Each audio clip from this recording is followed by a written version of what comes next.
Entre sombras y luz, la historia de Verónica. Hoy tenemos una invitada muy especial. Anteriormente ya habíamos platicado sobre este tema y me platicó su historia de vida y le pregunté, oye, ¿no te gustaría estar en Pedazos de mí?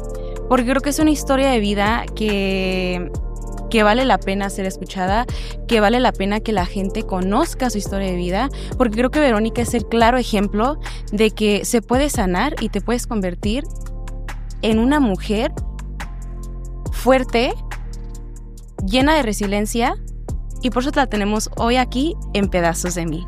Bienvenida, Verónica, ¿cómo estás? Hola, mucho gusto y pues antes que nada, muchísimas gracias por invitarme. Estoy emocionada, estoy nerviosa, eso sí. No te preocupes, pero la verdad muy agradecida de que me hayas prestado como que este espacio como para hablar del tema. La verdad es que, o sea, cuando yo no conocía a Vero, yo la conocí por medio de un amigo que vio el penúltimo episodio que subimos y me dijo, tienes que llevar a Vero al podcast, tienes que llevarla, invítala. Y yo, pero si crees que quiera venir a Pedazos de mí. Y me dijo, claro, sí, me mandó tu número, ya te mandé mensaje y todo, y empezamos a platicar y todo, y una conexión impresionante. Le dije a Vero, o sea, apenas te voy conociendo, pero siento que ya te conozco desde hace mucho tiempo, como por la confianza que me brindaste en yo poder hablarle sobre lo que a mí me había pasado y ella también. Bueno, Vero, platícanos un poco sobre ti, ¿a qué te dedicas? Bueno, yo terminé la carrera de Derecho Okay. y también soy nail artist. Okay. Aplico uñas en un estudio y la verdad es que estoy contenta con cómo estoy llevando mi vida en estos momentos. Okay. Muy bien. Em, Vero, ¿quién era Verónica antes de lo sucedido? Es una pregunta muy difícil porque yo era una niña. Yo era una niña, ¿qué te diré? Era muy feliz, sí vine de padres divorciados y todo, pero la infancia que llevaba yo en ese entonces, la verdad, era muy bonita, o sea, no tenía como problemas, pues un niño que puede tener problemas a esa edad, o sea, no te preocupas por nada. La verdad es que mi infancia fue bonita antes de lo sucedido y pues nada, la verdad es que es difícil todavía de contar este tipo de experiencias. Claro, creo que siempre va a ser como difícil, ¿no? O sea, bien se puede contar como muy superficial y dices, lo conté bien, pero ya cuando entras como bien al tema punto por punto, creo que sí es algo muy difícil.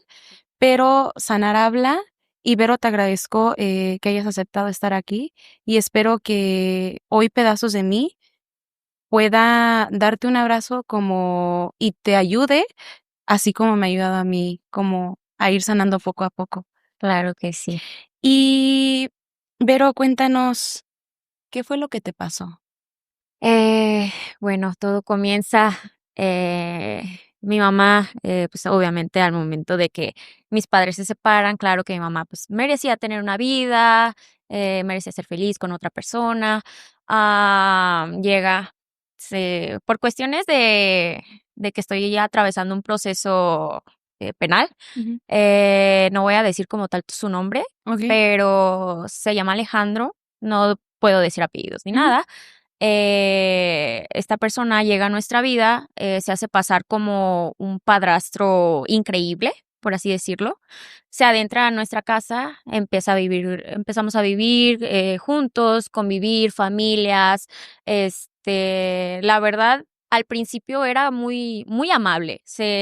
Estaba esta cara, ¿no? De una persona que ante la sociedad, pues, ante la familia, más que nada, se muestra como una persona, que te quiere, que se preocupa por ti, y a lo mejor uno como, pues, como tu papá no está presente, o sea, el sentir el cariño de un padre, por así decirlo, pues, te genera un tipo de confianza, De claro, un vínculo. un vínculo, exactamente.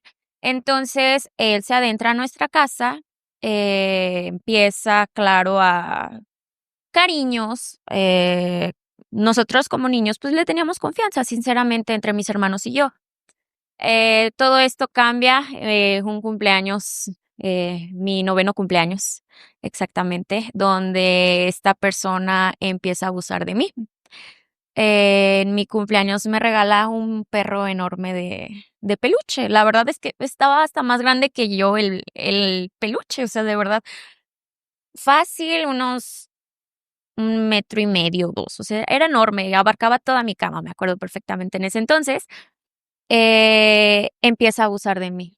Empiezan primero tocamientos, empieza, a frotarse incluso él mismo encima de mí, todavía no penetraba hasta que llegaron las violaciones.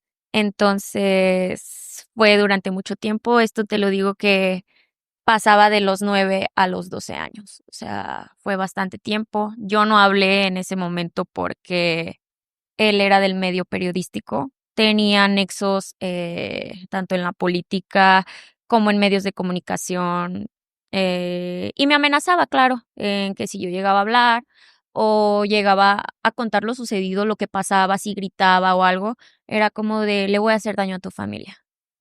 Y es ahí donde, pues, una niña de 9 años, ¿qué puede hacer ante un hombre muchísimo más grande que tú, donde ves a tu familia feliz con esta persona? O sea, yo veía más como el perder o que le hicieran daño a mi familia al yo hablarlo.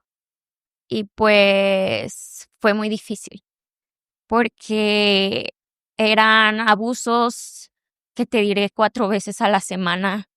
Era, pues, prácticamente toda la semana donde yo pasaba abusos. Fue muy difícil, y es difícil todavía asimilarlo, porque por más que lo hables, por más que lo expreses, pues es una herida que va a quedar, que te marcó toda tu vida, que, pues, era una niña. Y digo yo, ¿cómo es posible que una persona que se supone que te está protegiendo va a hacer ese tipo de cosas? O sea, mi familia le abrió las puertas, yo le abrí las puertas y decía, ¿por qué me está pasando esto? Yo era lo que me preguntaba, o por qué a mí, nunca lo entendí. Hasta la fecha digo, no es mi culpa, no es culpa de mi mamá. Simplemente es el hecho de que, pues, es un hombre enfermo, al final de cuentas, no sé de qué otra manera explicarlo, no sé de qué otra manera decirlo, pero el hecho de que seas un adulto y abuses de una menor, de ese entonces 9 años, es como, no sé qué otra palabra lo describa, y es muy difícil el acordarme, me es muy difícil el hecho de todavía tener pesadillas con eso, porque es como si todavía estuviera cuidándome de algo. Y la verdad, es horrible, el sentimiento es horrible. No me gusta. Y, ay, y no sé, es un tema delicado, es un tema en el cual me ha costado mucha terapia, mucha terapia. Y es un tema del cual yo todavía no sano al 100%. La verdad no, todavía no lo ya lo asimilé, sí, asimilé el hecho de que me pasó lo que me pasó, pero sigue estando presente la herida. Es una herida que al menos no he sanado al 100% y me cuesta hablar todavía. Créeme que te entiendo a la perfección, Vero. Em, Siento que son temas muy difíciles y, y creo que yo lo he comentado ya aquí en algunos capítulos y también con más amigos y todo, y también creo que hablamos sobre esto, tú y yo, que de hecho te pregunté, ¿crees que en realidad se sane al 100% después de haber pasado algo así? Y pues yo creo que la realidad es que no, o sea, creo que es algo que ahí va a estar siempre y es una herida que creo que son en las heridas que más cuesta como cerrar, porque existen como las pesadillas, el mantenerte en modo supervivencia, que también es algo que experimento, entonces créeme que te entiendo. El tema de la confianza, Sí, hacia las demás personas, o sí, sea, porque cada persona que pasa por algo así, pasa por un proceso diferente y por diferente escenario en el que se da esto, ¿no? Entonces, si pierdes la confianza y creo que es muy normal el que te sientas así porque no fue fácil y no fue una vez, pero fue, 3 años, 3 años, Vero. Em, pero, ¿cuándo fue cuando tú te diste cuenta que algo estaba mal? mm, ¿Desde la primera vez o fue como la primera vez no sabes ni cómo reaccionar. No sabes si lo que te estaba pasando estaba bien, estaba mal, no lo sabía. Como digo, era una niña. Yo en ese momento yo no sabía qué estaba pasando. Me, em- Me empiezo a dar cuenta ya más grande. Ah, en la secundaria, claro, te das cuenta, empiezas a ver en ese momento ciencias naturales. Empiezas a conocer tu cuerpo. Es ahí cuando me empiezo a dar un poco de cuenta. No me cae el como el 20, por así decirlo. No me cae el 20 en ese momento, y hasta que entro a la preparatoria. Mi primer año de preparatoria prácticamente perdido. Este, Me empiezo a aislar de todo, no quiero ir a la escuela, empiezo a decir que me sentía mal.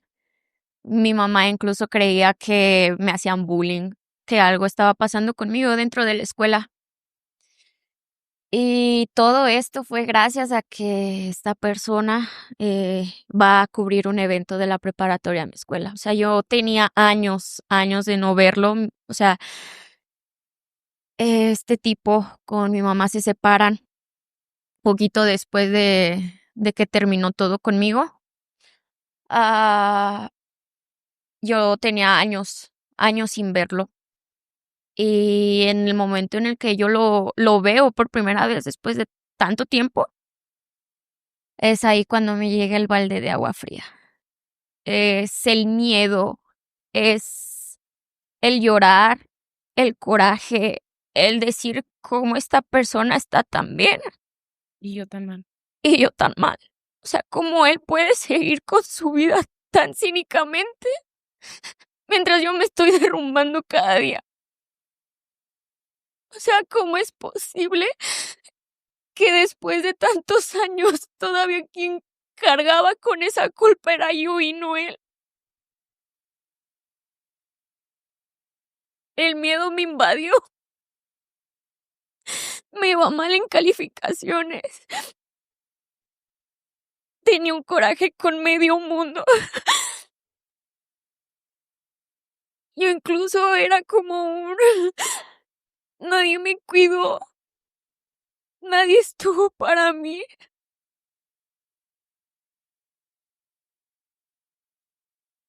Y a la vez yo decía, era mi culpa, porque yo lo permití, Eres una pero pequeña. era una niña. Y fueron bastantes años de terapia en las cuales yo después me di cuenta que pues nada de eso fue mi culpa.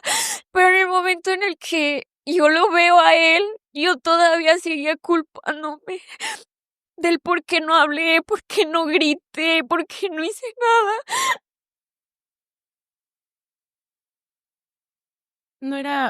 No es tu culpa, Vero. Entiendo mucho esta parte en que sí te sientes culpable y que nos culpamos mucho como víctimas. ¿Por qué no grité? ¿Por qué no salí corriendo? ¿Por qué no hablé antes o así, no? Pero Eras una pequeña, Vero, y no tenías la capacidad ni las herramientas para decir y aceptar que lo que te estaba pasando era una violación. Y yo creo que a esa edad, realmente no sabemos ni lo que es una violación y no sabemos que existe, No. ¿no? Entonces, es algo que, pues, no lo veías venir, ¿sabes? Entonces, no es tu culpa y creo que no hiciste, creo que tú hiciste lo que pudiste con tu nivel de conciencia en ese momento y con las herramientas que tenías a tu lado. Sí, es lo que he aprendido a lo largo de este camino. No fue fácil. Ah, y pues bueno, o sea, la verdad es que yo estaba mal. Me aislé, me aislaba y mi mundo era mi cuarto. Yo me empecé a encerrar en mi cuarto, escuchar música. La verdad, la música me ha ayudado bastante durante todo este tiempo y es como mi pequeño mundo. Entonces, eh, ya en el momento en el que yo decido hablar las cosas, sí me libero, sí me liberé. Fue quitarme una carga muy grande de encima. Fue como lo que me pasó está mal, lo que me pasó estuvo mal y no fue mi culpa y tengo que hablarlo, tengo que decirlo. Me costó todavía muchísimo tiempo todavía el expresarlo ante mi familia. Mi familia nunca se enteró, mi familia nunca se dio cuenta. Eh, es donde se juegan las máscaras a lo mejor en este tipo de cosas, y más cuando eres niño, porque, pues, el vínculo familiar nunca se quebró. O sea, en el momento en el que él estaba en mi casa, él siempre fue muy de jugar estas 2 máscaras de ser el padre protector, el ser de prácticamente tratarnos como sus hijos ante la familia, ante mi mamá, ante todo mundo. Siempre se presentaba una máscara, pero dentro de, a lo mejor, ya las 4 paredes de mi cuarto, era una persona totalmente distinta. El problema es de que ya en el momento que lo veo, no lo confronto, me sigue dando miedo. Fue un Esa Vero de 15, 16 años se convirtió en la Vero de 8 años nuevamente, en ese momento. Y es una de las cosas que todavía no puedo con ello. Todavía no tengo el valor, a lo mejor, de tenerlo cara a cara y no derrumbarme, a pesar de haber sido tan fuerte, a pesar de tantos años que he vivido con esto. Pero sé que el día de mañana, si yo, Verónica, lo viera en la calle, si yo lo viera de frente, me seguiría dando miedo. No puedo con eso todavía. Es una herida que digo, según yo, está sanada, pero te das cuenta que la realidad no es esa. Te das cuenta que falta muchísimo, muchísimo por recorrer. Y digo yo, en algún momento, Verónica de 8 años va a poder enfrentarse y no llorar y plantarse como la mujer que soy ahora, la mujer tan fuerte que me he demostrado ante mi familia, la mujer que a lo mejor con mis amigos sí todavía se derrumba, pero ya no soy tampoco la niña de 8 años y digo, voy por buen camino. Vas por excelente Voy camino. por buen camino y digo yo, en cualquier momento seré esa mujer en la cual se plantea el problema, a lo mejor ya sin tanto miedo, sin tanto temor y decir: "Lo logré", pero por lo pronto todavía es un poco difícil asimilarlo. Em, ¿Cuándo fue la primera vez que tú te animaste o que tú tuviste como estas fuerzas de hablarlo y externarlo con tu familia? Hubo, ¿Hubo como una hubo un cro- hubo un persona cro- clave que te sí, haya ayudado como hubo un confrontamiento porque después de lo que pasó en la prepa, yo hablé con la psicóloga misma que tenía en la preparatoria. Le conté lo sucedido y a él lo corren de ahí de la escuela. Le dicen: "Tú no puedes estar aquí, o sea, retírate". ¿esto fue el día del evento o fue Él Fue después? el día del evento, Okey. fue el día del evento, y a los meses después, como él era parte de la familia, él siempre, pues sí, siempre fue parte siempre lo hicieron sentir cómodo en mi casa. A los meses después, fallece mi bisabuela y, pues, había pasado otro tiempo en que yo no lo había visto. Entonces, yo lo veo plantado en casa de mis tíos en el funeral de mi abuelita. Y yo del miedo empecé a hiperventilarme, querer vomitar, o sea, mal. Entonces, yo lo veo, era un pasillo largo y lo veo de espaldas, pero yo sabía que era él. Otra vez el miedo, el no querer entrar, y dije yo: "¿Por qué él va a estar con mi familia tan cómodamente y yo tengo que estar afuera cuando mi abuelita pues, es mi abuelita?". Dije: "Tú no tienes que estar, o sea, no tienes nada que estar haciendo aquí". Me armé de valor en ese momento y sí, lo corrí, le dije que por favor, que ni siquiera le dije por favor, me acuerdo nada más que yo enojada era como de un: "Lárgate de aquí", no sé, una frase, algo así, porque todavía lo vi, o sea, él atrás de mi mamá, y dije yo ¿por qué? O sea, ¿por qué en mi núcleo familiar todavía tienes el descaro de venir sabiendo todo lo que hiciste, todo el mal que me causaste? Y fue de un: "Lárgate, no te quiero aquí". En ese momento, pues, mi familia no sabía nada, y claro que lo tomaron como a un: "Pues, Verónica, estás mal, ¿por qué lo corres?". Y en ese momento no quise externarlo ante todos, pero una tía se me acercó y me dijo: "Vero, ¿qué tienes?". Y yo: "Nada, nada, no tengo nada, no tengo nada". Y me dice: "Es que no estás bien, ¿qué te pasó?". Y me empieza a hacer las típicas preguntas Que hacen que que saques todo, hacen que ¿no? saques todo. ¿Qué pasó? Pues, ¿por qué vas mal en la escuela? ¿Te hacen bullying? ¿Alguien te molesta? Y me dice: "¿Alguien te hizo daño?". Y con esa pregunta, esa simple pregunta de: "¿Alguien te hizo daño?", yo empecé a llorar como si fuera una niña, porque yo sabía lo que estaba pasando, pero no quería decirlo. Yo sabía todo el dolor que estaba cargando desde hace muchísimo tiempo, y con una simple pregunta, todo lo que ocasiona. Entonces, ya cuando me preguntó que si me habían hecho daño, le dije que sí. Me dijo: "¿Qué fue lo que te pasó?". Y hasta ese momento pude hablarlo. Ella fue la primera persona a la que le contaste. Ella fue la primera persona, y de ahí empezó a desencadenarse todo.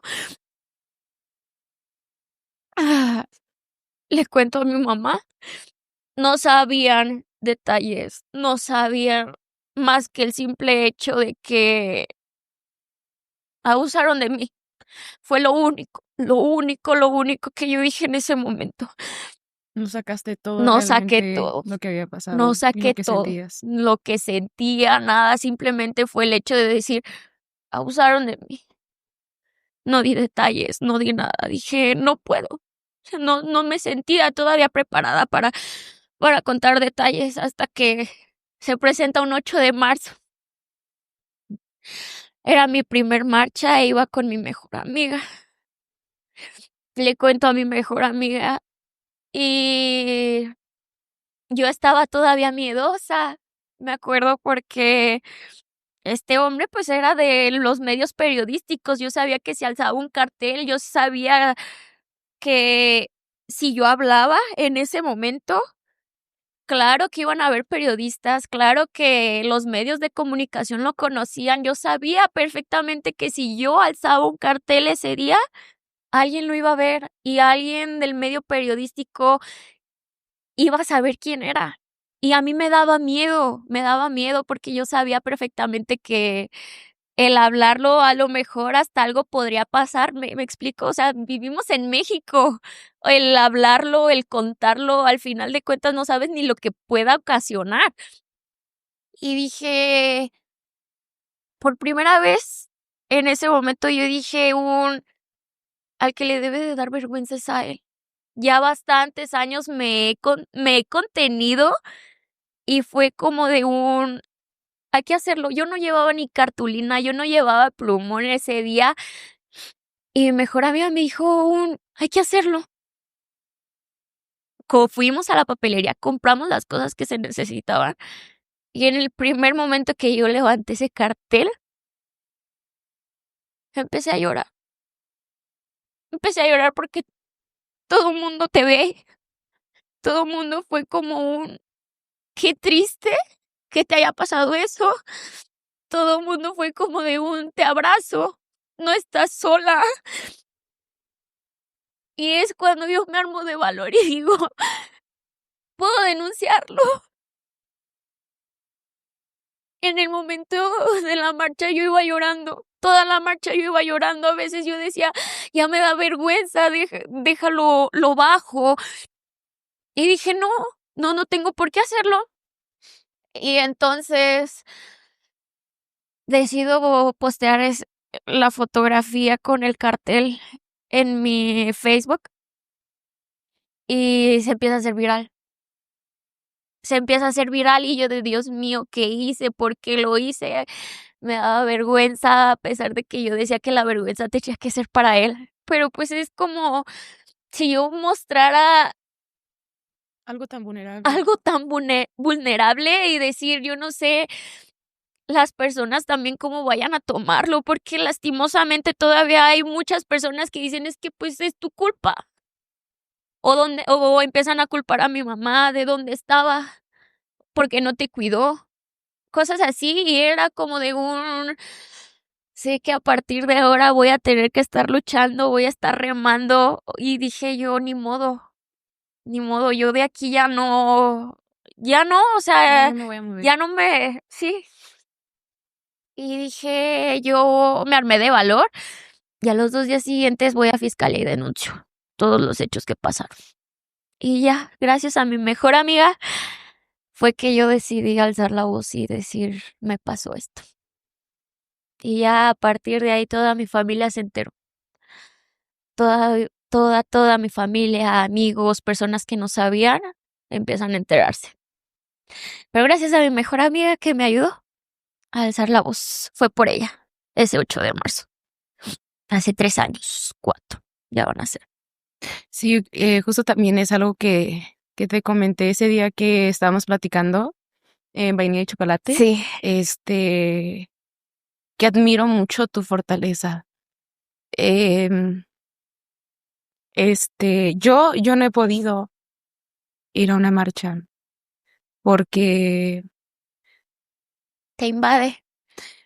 sí, entiendo la parte que dices que sentiste que cuando esto se hizo viral, tu foto y te arrepentiste, te dijiste a ti misma como, te preguntaste, perdón, a ti ¿Qué misma, hice? ¿qué hice y todo eso?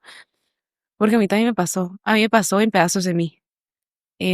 Cuando yo saco el primer capítulo, Tu historia. mi historia y todo, y vi tantos mensajes, y como dices tú, o sea, también está la parte en donde dicen, ¿dónde está tu mamá? ¿Dónde esto? ¿Dónde el otro? ¿No?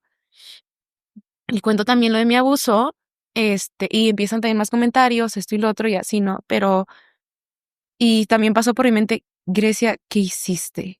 ¿Por qué sacaste algo tan privado para Sí. que todo mundo se diera cuenta, ¿no? Pero creo que es algo que vas a ver aquí en Pedazos de mí, Vero, eh, la bella comunidad que Te que abraza. hemos formado aquí en Pedazos de Mí. Yo estoy muy, muy agradecida con todas las personitas que están aquí y que comentan cada uno de los videos, los mensajes, em, la confianza que me han brindado para contarme sus historias de vida. Y creo que eso es lo que me ayuda a mí como a entender que lo que me pasó, pues me pasó, pero y dolió, pero lo que yo hice con todo ese dolor y todo lo que me pasó, pues formé pedazos de mí, ¿no? Y que haya valido como la pena el abrir este espacio para que personas como tú justo vengan a hablar de estos temas tan importantes y, y la gente se dé cuenta que sí está pasando esto, que tengan cuidado ahí en casa, ¿no? Que pongan atención, que estén alertas a los comportamientos de los pequeños, Justamente. em, porque a veces como padre no te das cuenta y creo que como padre no te das cuenta porque tampoco te imaginas que tu hijo o tu hija vaya a pasar por algo así porque es un pequeño. Ujú. Y hay algo que yo les he dicho a muchos amigos, yo no soy capaz de entender los comportamientos a veces de otras personas porque yo no sería capaz de hacer algo así, ¿no? Exactamente. Entonces entiendo esta parte, pero sí creo que es muy importante tu historia y es un parte de aguas aquí en pedazos de mí para que los padres de familia tengan cuidado, y pongan mucha atención a los comportamientos de sus niños, porque el que tú te apartes de todo mundo, el hecho de que llores constantemente todos los días y que tu cuarto sea como tu lugar seguro, no es normal, ¿no? Exactamente. No es normal y entre otros diferentes tipos de comportamientos que tenemos cuando pasamos por algo así de pequeños, ¿no? ¿Cómo fue la relación con tus padres, con tu mamá, con tu familia, después de que se enteraron de todo esto? Después de que se enteraron, mi mamá enfermó. Mi mamá enfermó, ella no tenía idea de la magnitud que se estaba presentando. Como dije, ella no sabía detalles hasta que llegamos a fiscalía. Ella enfermó, empezó a bajar muchísimo de peso, estar en hospitales. La pasó mal, sí la pasó mal. Se culpa, se siente culpable. Y en parte se entiende, porque uno como padre a lo mejor lo único que quiere es que no le pase nada a sus hijos, y no de esa magnitud. Entonces, yo antes le tenía muchísimo coraje a mi mamá, sinceramente. Le tenía mucho coraje, era como culparla a ella, antes de yo tomar terapia, antes yo de cualquier cosa, yo le tenía mucho rencor. Yo era como de: "No me hables", cualquier cosa que me digas es como de irritarme. Yo agarré muchísimo rencor, muchísimo. Mi papá, pues, es ausente. Si me preguntas, hasta la fecha nunca se ha pronunciado acerca de lo que pasó. Y digo, bueno, o sea, no soy madre, no sé yo cómo tomaría las cosas. A lo mejor sí sé que lo haría diferente, pero digo, no voy a juzgarlo. Yo no sé qué le haya pasado, no sé nada, simplemente es indiferente y, pues, listo, no tengo nada que reclamarle. Con mi familia, mis abuelos los amo, los adoro. Son son mi casita segura. Yo a mis abuelos los adoro. Antes, claro, el irme con ellos era siempre hasta la fecha, el estar conviviendo con ellos es algo bien bonito, han sido mis segundos padres, han sido lo más bonito que tengo. Mis abuelitos, yo los amo. Yo hasta la fecha no sé qué hubiera sido de nosotros, de mis hermanos, de mí, si no hubieran estado ellos. Mis hermanos, pues, yo no les tengo nunca rencor, al contrario, crecí con mi hermano, le llevo nada más 1 año, crecimos juntos, mi hermana es más grande, no tengo nos llevamos bien. Y en ese entonces, la verdad es que yo con mi hermano me la pasaba de maravilla. En ese entonces era de salirnos de chiquitos a jugar con mis vecinos. O sea, mi comportamiento no cambió hasta que realmente me cayó el balde de agua fría. O sea, yo como niña, pues sí, en mi casa, ya cuando estaba, pues, toda mi familia, así era yo de, pues, estar en mi cuarto y encerrarme yo sola, pero porque ya estaba esta persona dentro La de casa. la casa, y era cuando yo me aislaba. Si no estaba esta persona, yo estaba riendo, yo estaba feliz, yo estaba contenta, pero ya el estar juntos en las 4 paredes de la casa era donde yo me aislaba. Yo era donde, pues, no quería convivir, no quería estar con alguien, no quería nada. Y, pues, en ese entonces, pues, mi lugar seguro siempre fue mi hermano, porque mientras estuviera con mi hermano, pues, no me pasaba nada. Mi lugar seguro fue él en ese momento. Y, pues, un niño de 7 años, ¿qué puede hacer? Vero, ¿cómo ha sido tu proceso de sanación y ahora con tu proceso también ahora que estás en un proceso legal? Altibajos. Un día estás de lo más contenta, un día estás de por fin se están haciendo las cosas conforme a derecho, por así decirlo, cuando estás, pues, en el proceso legal, pero luego hay días en los cuales no quieres saber nada del tema. Es el volver a repetir las cosas, es el volver a te llegan los recuerdos. Es muy desgastante. Es desgastante a más no poder. Es desgastante. A veces mi mamá me preguntaba: "Si quieres tirar la toalla, aquí le dejamos". O sea, yo era, de verdad, yo era de las personas en las cuales decía: "Ya no quiero vivir". Yo decía: "Ya ha sido mucho dolor, ya ha sido bastante el proceso". Eran días en los cuales ni siquiera me quería levantar de mi cama, ni siquiera tenía ganas de comer. Eran días en los cuales de verdad no quería salir de mi cama y lo único que le pedía a Dios era de, por favor, al día siguiente no quiero despertar.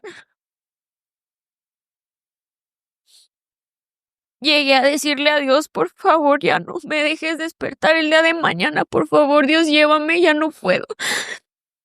Y es curioso ese sentimiento, ¿no? Porque caes a la razón que no es que ya no quieras vivir, sino es que quieres acabar con ese dolor. O sea, es tanto dolor, tanto sufrimiento, tanto llorar muchísimo tiempo y estar viviendo todo esto en silencio que dices, basta, o sea, ya no Ya no puedo. puedo, ya no puedo, esto me está acabando, me está sobrepasando, ya no puedo. Yo fui una de las personas en las de que de verdad decía: "Me quiero suicidar". O sea, era el dolor. Yo no, hasta la fecha, yo no creo tener un dolor más grande que el que me pasó. La verdad, no me quiero ni imaginar otro tipo de cuestiones como para que me gane el hecho de decir: "Ay, sí hay cosas más fuertes", pero es muy difícil. Yo sí creo que la experiencia de perderte a ti mismo, eh, creo que lo supera Es todo todo. Es como que ya me perdí a mí mismo, me vi en mi punto más bajo, más bajo. Y llevar que a lo mejor un proceso sola, es todavía lo que tú dices, o sea, ¿quién me ayuda? ¿Quién va a estar para mí? Si le cuento a alguien, ¿qué tal que no me cree? Porque ese era mi miedo al momento también de contarle a mi mamá, ¿y si le cuento y no me cree? Era un sentimiento que yo decía: "Es que yo estoy sola, o sea, estoy sola", Y ya cuando decido hablarlo, digo, Verónica, no estás sola. Hay tanta red que te apoya, que está para ti. Y es lo que yo digo, todavía consume un poco de culpa de decir, ¿por qué no lo hablé antes? ¿Por qué me esperé hasta ahora? Pero digo, bueno, las circunstancias, los tiempos, lo que sea, todo lo que me pasó, pues soy la persona que soy ahora. Y ahora con la persona que eres ahora, Vero, ¿qué le dirías a tu yo pequeña? A mi yo pequeña, a mi yo pequeña la abrazo. A mi yo pequeña le digo que la quiero mucho. Y le digo, gracias por no haberte rendido en ese momento.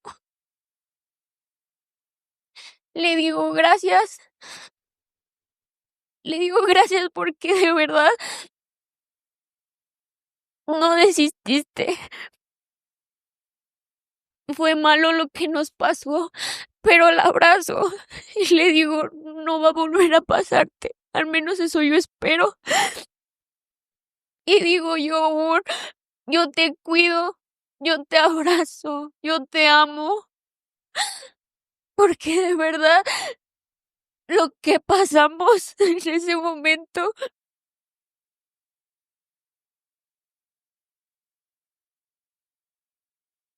somos lo que somos ahora. Y somos unas mujeres valientes, somos alguien que no desiste, que de verdad lucha, que se levanta día con día para decir, estamos bien, estamos sanas, porque lo peor a lo mejor que pudo haber pasado es que en ese momento pues hubiéramos perdido y a lo mejor yo no estaría aquí contando mi historia, porque es bien sabido que pues muchas personas, Se muchas... quedan calladas. Y Vero, bueno, antes de dar pauta a la siguiente pregunta, y quiero decirles que Vero va a estar próximamente en un nuevo capítulo de Pedazos de mí, este, que justo no podía hacerle ciertas preguntas porque es parte del segundo capítulo, pero Vero, ¿qué le dirías ahorita a todas las personas que van a ver este capítulo, a toda la audiencia, antes de cerrar con este primer capítulo? Lo primero que yo les diría es que no están solas. No están solas, siempre habrá alguien que te escuche, siempre habrá alguien empático con el cual puedas hablarlo. El simple hecho de saber que alguien más te está escuchando, créanme que vale muchísimo.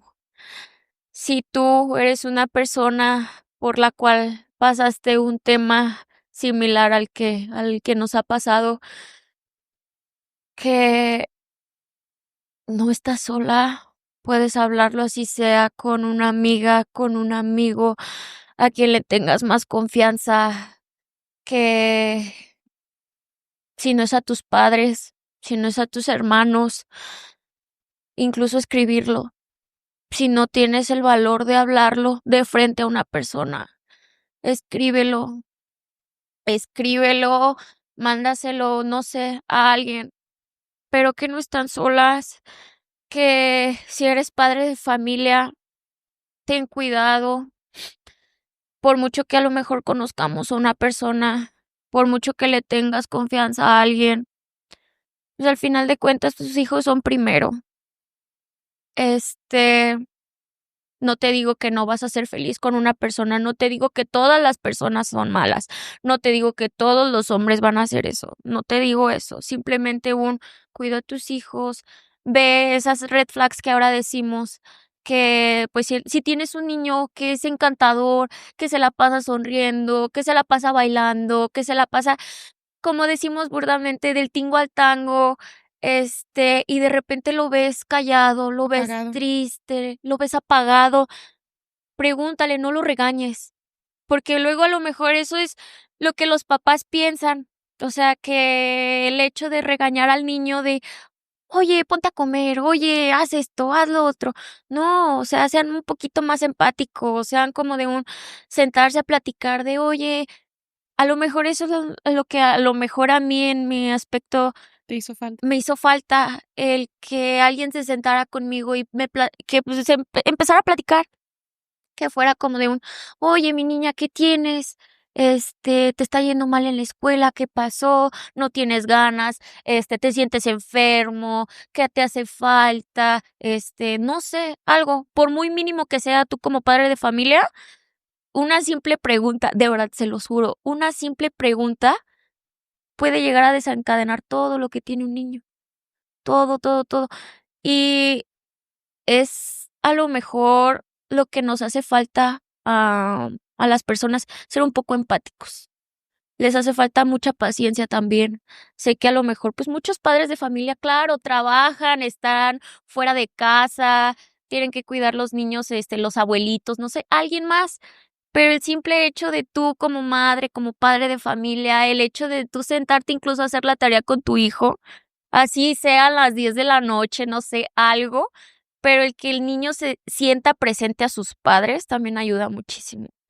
Y claro que ver las red flags, pues, no es de una noche a la mañana, a lo mejor sí, a lo mejor los niños, pues, es diferente, o sea, son actitudes diferentes en cada persona, pero, pues, no están solos.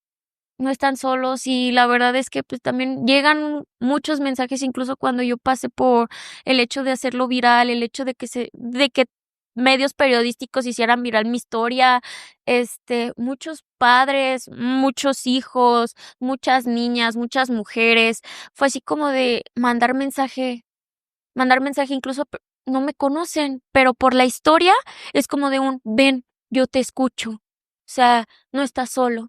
Yo te voy a escuchar, yo te voy a apoyar. Si quieres hacer algo legalmente, lo hacemos. Pero que sepan que no están solos. Pueden mandar mensajes, pueden marcar, pueden absolutamente todo con confianza en pedazos de mí contigo. Eres una persona también que sabe tratar a las personas. Eres una mujer que tiene el espíritu de poder llegar a sanar a las mujeres, a las personas. Tienes un espíritu muy lindo.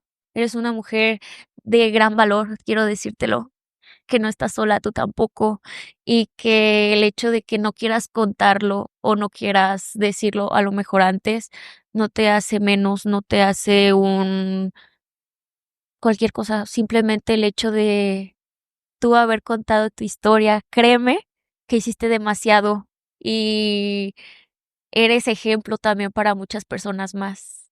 Y así como tú a lo mejor que no pudiste decirlo, pero lo hiciste abiertamente, quiero decirte que tuviste muchísimo valor. Tú también, Vero. Tuviste muchísimo valor y las personas se pueden acercar también contigo, a pesar de que no nos conozcan, pero nuestra historia, lamentablemente, es historia de muchas más personas.